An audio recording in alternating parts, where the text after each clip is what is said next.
Hello out there, and welcome to the Danny. Hey, Riana showed that this is Danny Pena, Rihanna's husband. And this is Riana Manuel Pena, Danny's wife. We are back. We took a week off. There's a lot that we've been prepping for. As you all have heard, we have an upcoming trip to Dominican Republic to handle some business and do some fun things that we can talk about next week. But in the meantime, we thought we would spend this episode kind of breaking down a few of the things that you should know if you plan to visit or have, an extended stay in DR and you're trying to figure out what all this vocab is. Right, Danny? Yes, and one thing I know Ree briefly mentioned that we're going to the Dominican Republic. So, Rihanna has been to Cibao. She's been to Santiago, San Francisco, Samaná, but this time, La besides Serena. us, La Terrena, it's part of Samaná. Mhm. But we are of course going to be visiting Punta Cana, but Rihanna has never been to Santo Domingo, which is a different it's a different city for Ree. And The big there's city. big city, and I just want her to see how the big city life is in Dominican Republic. So there's a lot of things that she's still learning about the cities and other locations. We're going to be talking about that on the show, which is I think is very important because it's people might know just the city, but they don't know about the provenance and what is that, that type of thing. So, for Mm. Or if example, you only go perfect. to a resort, you Oh, might yeah, not know any of this. exactly. Well, for example, usually when people travel to Dominican Republic, there's the e-ticket, right? So, in the e-ticket, it'll ask like the address and provenance and so on. And I remember people would hit me up like, "What is the provenance? What is that?" So, we're gonna be talking about that here on the show. Yes. Yeah, we'll cover how you pay sales tax, how you address a package, which is something my mom asked me recently. How do we send you stuff? So we'll go over all of that in today's episode and give you a quick vocab lesson for how to navigate DR. Definitely. So let's start with this, Ree. Let's start with Colmado. Let's keep it simple. Let's start with the Colmado, right? And we'll talk Okay. about the technical stuff in a few minutes. But a Colmado, for those that don't know, think of it as like in New York. For those that've been there, it's like a bodega, grocery store, very small. It's like a quick pickup thing in there. Now, the thing that's very common in Dominican Republic, especially in Colmado, which when I used to grow up over there, I would go over there, get my snacks, my quick snacks. I'll get my drinks, my sodas. Then once you get older, you can get your quick beer, very cold over there in El Colmado. So you will see a lot of Colmados, not like in the Punta Cana area, but more of like the city, the small towns. My cousin has a Colmado in this area called Tenares. It's in the north side of the Dominican Republic. Is part of the Cibao region. So his Colmado is well known. A lot of people around that area, that is like the spot to hang out, to have Mm-hmm. the drinks, to play some dominoes, meet people from the neighborhood. There's music It's playing. When we music. went up to a Colmado that was right next to a gas station, when we stayed in Punta Cana with our family, there was somebody walking around with slices of cake for sale. They looked delicious. We should have Yeah. gotten some, but No, it was yeah, good. It's good. all kinds of stuff. But you see how the neighborhood everybody from the neighborhood get together, have fun and chill. Like it's pretty dope. It's pretty cool. And it's cool that everybody from around the block, around the area, they support local businesses a lot over there, So I think that's really cool to see in Dominican Republic. So yeah, that's a Yeah. Colmado. That's a colmado, and a lot of times they'll do with cash, but most of Dominican Republic is pretty well in the current technology of payment systems. I Hmm. know when my sister and I were there last July, we went to a Krispy Kreme truck, and they even had tap to pay from the phone. So you're using credit cards, you're using cash if you want, but when you get a printed receipt, you're going to see a couple of things that you're probably not used to seeing from North America that you're going to pay for, in addition to the cost of whatever you purchased. So the first one is called an ITBIS, and give me a second. I'm going to try to say this the right way. Okay. It's Okay. a it's quite a hefty definition.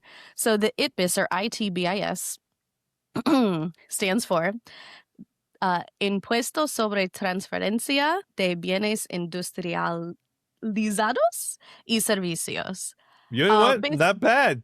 Not bad. Not bad. not By the way, not bad, Rhea has right? been learning a lot of Spanish. She's been taking a lot of courses for a while, so that's cool to hear. I've been practicing. So the IPIS is an 18% tax that's applied to most purchases. Mhm. In addition to that, you're also going to see something that may come up as a line item that says VAT or VATS. That's going to be the value add tax, and that is another 10%. So depending on where you are, if it's a restaurant or a colmado, you're going to see probably most places, you're going to see two lines of taxes, and one will be 18%, one will be 10%. Now, knowing that you're paying these taxes, and a lot of that does go to the business and to the community, which is fantastic. Mhm. The taxes actually going back to the community is what we want to see, right? Mhm. Danny, talk a little bit about tip culture on top of that, because a lot of that is covered with what most North Americans know tips usually pay for. Yeah. So I remember we went to a restaurant in Punta Cana. I think it's Castaway. It's called shout out to Castaway. Awesome, great food over there. Make sure to check it out. Yeah, we were there, and I was talking to Marie, and we really got along with the waiter. Waiter, we were just vibing, talking about all kinds of stuff, right? So then he comes up and give us a receipt, and we looked at it, and I'm talking to Marie, and we were going back and forth about like tips, like like typically, people don't usually tip because it's already included, but But if they're doing a great service, like they're doing a great job with everything, why not give them extra money? So, we give them a pretty high tip, like, here, like it was just whatever, So, but you know, typically when I go to rentals, I like to tip. It's just not a common thing in Dominican Republic because it's already included in there, But usually people, especially the tourists, they're like, man, you know what? Let's give them extra. It's fine, and that's good and for they're used them. to doing it. They're used to doing it, yeah. But they don't tell you, hey, tip me. Like they're not gonna tell you that. But I think it's like he even told me he told us this. He's like, look, man, it's up to you. Like I typically don't do that, but if you want to tip me, hey, it's fine. And Mhm. even when when we go to like a supermarket and there's like a bad boy, helping us out to like, yo, we tip. Like it's a common thing for us, but you don't have to. It's cool to Right. do it. It's like extra. You know what I'm saying? So it's a Yeah, different culture. You know what I'm saying? So and a typical amount, like, anywhere between like 300 and 500 pesos would be about $5 to $10. That's a really nice tip. On top of, again, that ITBIS and VAT tax that is mhm, automatically going to be assessed in most of the places you're going to be frequenting, mhm. as a tourist or as a visitor in DR. Yeah. So that's good to know. The thing is, it start like if you're living in DR or you're visiting, like it adds up the money. Like you look at it and you add everything up, you're like, wow, that's a lot of money I've been spending because you're doing things that you're not typically used to Yeah. in that country, and you're giving more because that's how our culture is here in the United States. Mhm. Exactly. Mhm. And really quick before we get to the next thing, we do want to give a quick shout out to everybody who's been subscribing to the podcast on YouTube and listening on podcast services. Thank you so much for your support. As we take a couple breaks here and there because things get busy throughout the year, we appreciate you all listening and then coming back even more. And we know a lot of people share these shows with their family. Hi, mom. Hi, cousins. We love that we're all about family and all about community here. And so we just wanted to send a special message to our community, that we are grateful and share it even more. We want to bring even more people to the party so that next time we go down there, maybe we meet up with some folks. We'll see. Definitely, So definitely. thank you Just like the video, subscribe, and support us. Share it when you can, and also post comments. We love reading comments. That's awesome. for sure. All So right. Danny, let's get into some of the trickier stuff. How do you know where you are? How do you send something to people? How do you navigate DR? Like, what is the city, state, province makeup of Yeah. Dominican Republic? Well, first thing first, I remember we were walking and checking out some apartments and condos and so on. And one of the first questions we asked, "Hey, what's the mailbox?" And they're like, "No, there is no mailbox." That's something we were like, "Oh, it's been so long, I don't know." But people still send stuff over there to DR. So, like, for example, for us, we sent a FedEx package from here to an office in Punta Cana, paperwork stuff, and yeah, they got it right away. It went directly towards the location, right? Typically, it's another way where we talked about this briefly on the show where you can also get cargos. You will get like a Miami address, and then that that cargo will go to an address in Dominican Republic. So you're subscribed to go pick up your stuff there. That's another way you could do it. But if it's let's say for you, and I'm actually going to look at an address here because I Yeah. know I have an address here for a place that we're actually visiting in DR And let's in say later this month. you're trying to fill out an e-ticket. Like you're trying to book a flight Yeah. and tell them an Mhm. address of a place where you're going so that they have, the proper documentation for your arrival. Yeah. This is what each field is asking you for, right? Mhm. So there's words there that at least United States citizens may not be as familiar with. Yeah. So for example, there's an office that we're going to Dominican Republic, and I'm like, hey, send us an address. So they send us an address, and it's actually similar to like here. It's the street, and then the location, which is Santo Domingo, then the zip code. Then after that, you could put Dominican Republic after that, right? But there's going to be some cases where, especially when you do the e-ticket, it's going to ask you where is the province. So Mm-hmm. that's something that you need to learn about that, depending where are you going to Dominican Republic. So, for example, let's say you're staying in San Francisco de Macorís. That's the third largest city in Dominican Republic. That's in the Cibao region. That's like north in the north side of the country, central around there. So it's close to like Santiago and other places around there, And what's the Salcedo. province name of The that? province name of that location is called Duarte. Duarte. That's actually the first president in DR. One of the first presidents in DR is Juan Pablo Duarte. Uh-huh. So Duarte is the province. The city is called San Francisco de Macorís, right? So let's say it's Punta Cana, which a lot of tourists go there. They don't know the province. They know the city. They know the town, Mm-hmm. right?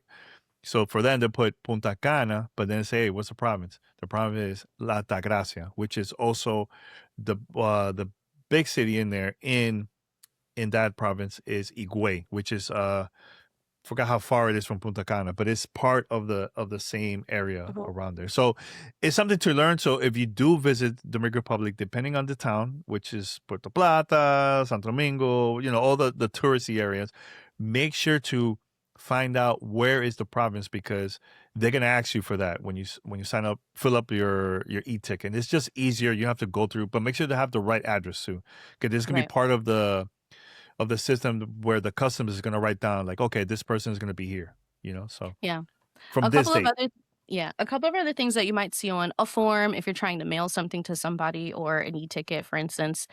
You're going to see some abbreviations that maybe you're not used to. So here's just a quick reference. Hmm. So C is short for calle or street. Avenue is usually abbreviated by AV or AVE. That's pretty Hmm. familiar. Yeah, it's very Um, familiar. Hmm. yeah. ESQ is short for esquina or a corner.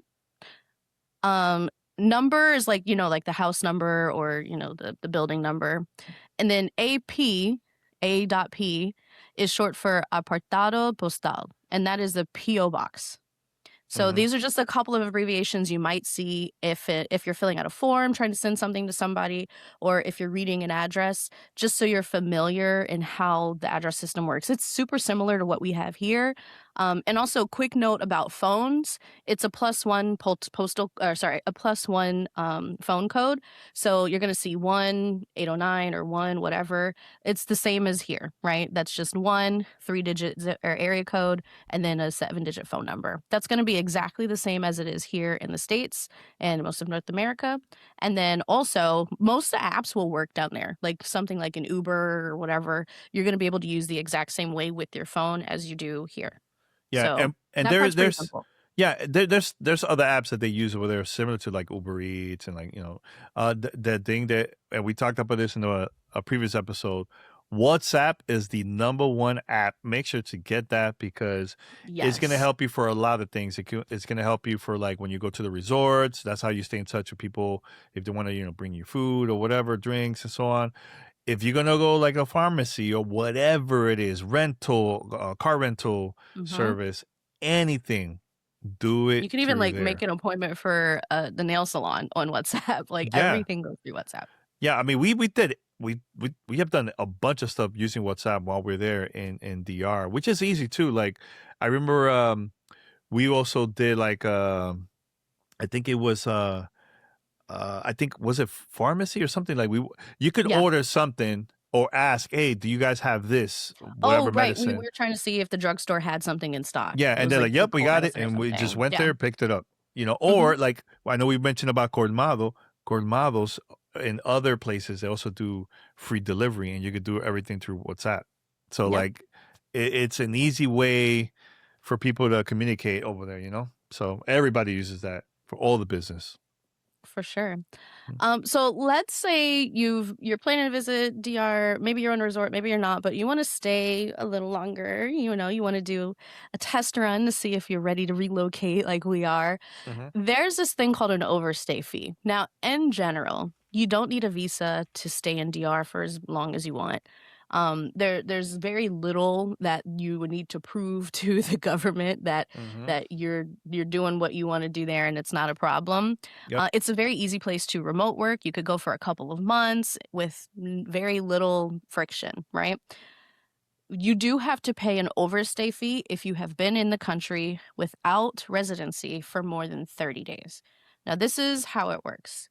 This is from the migracion.gov.do website. Migración. So, Migración. migracion, Mhm. perdón.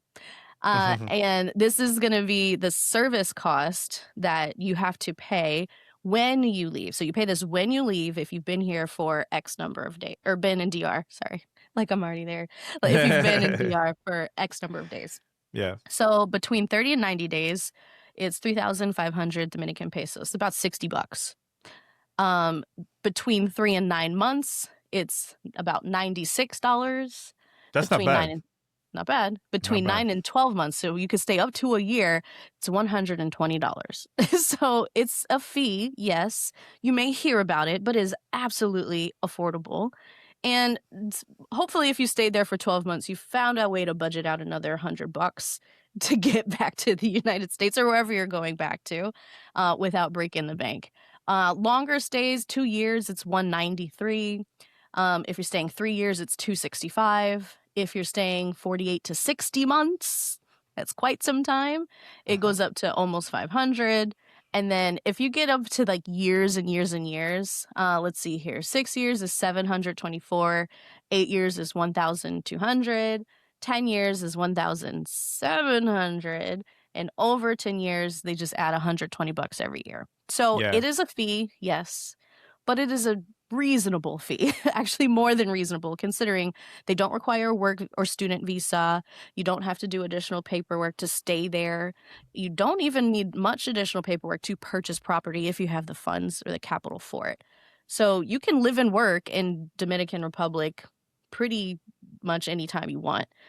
You just have to pay a small fee when you leave, and that resets every time you leave the country. So you can leave and go back and avoid higher fees if you want. Unless you have a citizenship, then you're all good. You don't need to worry about none of this. Exactly. This is Yeah. for non-Dominican citizens. And Danny, Non-Dominican when you citizen. do choose to leave, what would be your recommendation for the best experience for Well, that trip? well. Thank you for asking. Look, the last time we were there in Dominican Republic, we were in Punta Cana, of course. That was back in December, and we were leaving. It was during the holidays. We knew that there was going to be a lot of people coming in and a lot of people coming out.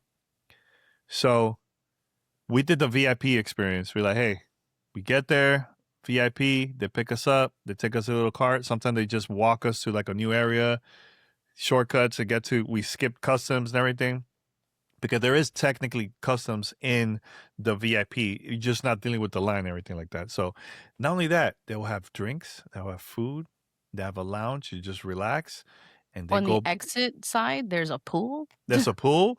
They'll go get your luggage, everything. You just sit back, relax, and just chill. That's what we Mm-hmm. did.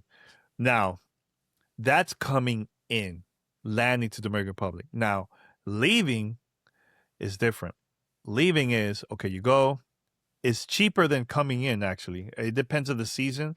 So when we went through there back in December, which is a really high season in December, it was actually $30. I thought it was I gonna think be it was more. 30 per person, yeah, 30 per person. $30 per per person. ticket.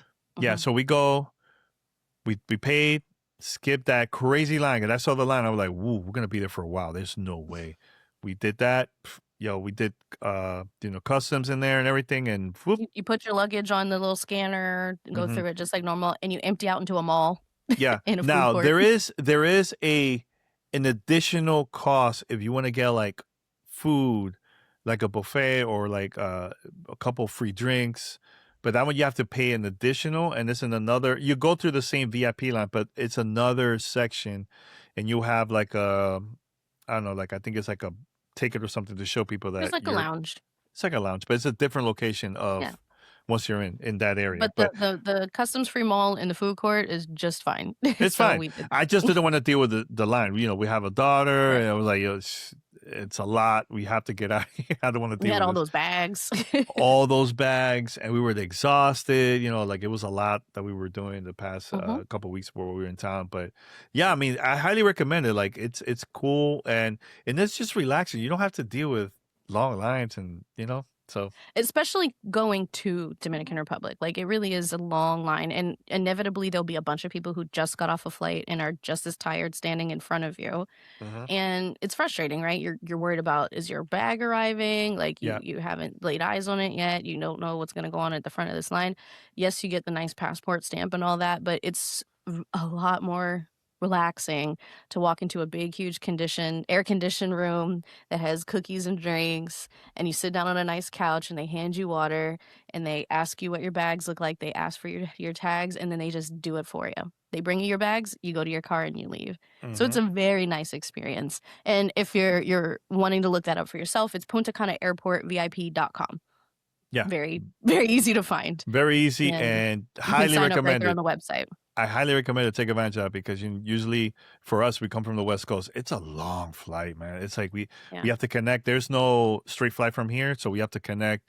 Either go from here to Denver or Las Vegas to New Denver. We go to York. Vegas because you have family there, but we go to Denver. From Denver, we go. That's like the closest, and then from there straight to Punta Cana. That's Mhm. one way, or you could do the long way, fly all the way to like East Coast and go to Punta Cana. But after that, go to VIP. Oh, you just Uh, relax. Don't have to deal with none of that. But getting your luggage and you're like, oh my god, because a sometimes we nice bring a big lot of clean stuff. bathroom. Yeah. It's just a lot better So like experience. for us, when we officially gonna move over there to Dominican Republic, we're gonna go all out. We're gonna go all out one way and go all out. We have to do with none of that, and we're in. Mhm. So because we want to enjoy it, we want to enjoy the experience. So. Yes, Mhm. absolutely. So those are kind of like the quick overviews of what you would want to know about if you plan to go and stay a while. We thought it would be a nice quick chunk of information for people who maybe are inspired by listening to us or other folks who can tell you it's a really great spot. And even if you Mhm. go for a month just to work remotely over the summer at some point, it's so doable. And there's just a handful of things you should know, and hopefully we can help with that. So Mhm. that's today's episode. Once again, thank you all for joining us and for supporting the show. Please subscribe and stick around for a lot of fun stuff coming later this month. Yes. One last thing. I know we're going to visiting Dominican Republic. We're planning to record from there. We'll keep you posted on what type of content. It's going to be something different because Ree has never been to Santo Domingo. So any recommendations, please post Please. it. Post it in the comment section below, and Yeah, we'll we need try a our date night best. recommendation. Date Oh night yeah, recommendations, date please. night recommendation, please. Any cool restaurants? It's been a long time for me since I've been to not Punta Cana, to Santo Domingo. So please Yeah. send it over, and yeah, we'll talk about it and we'll record it from all our experience over there. So it's gonna be cool. All right, until next time, everyone. We're out. Bye. Bye.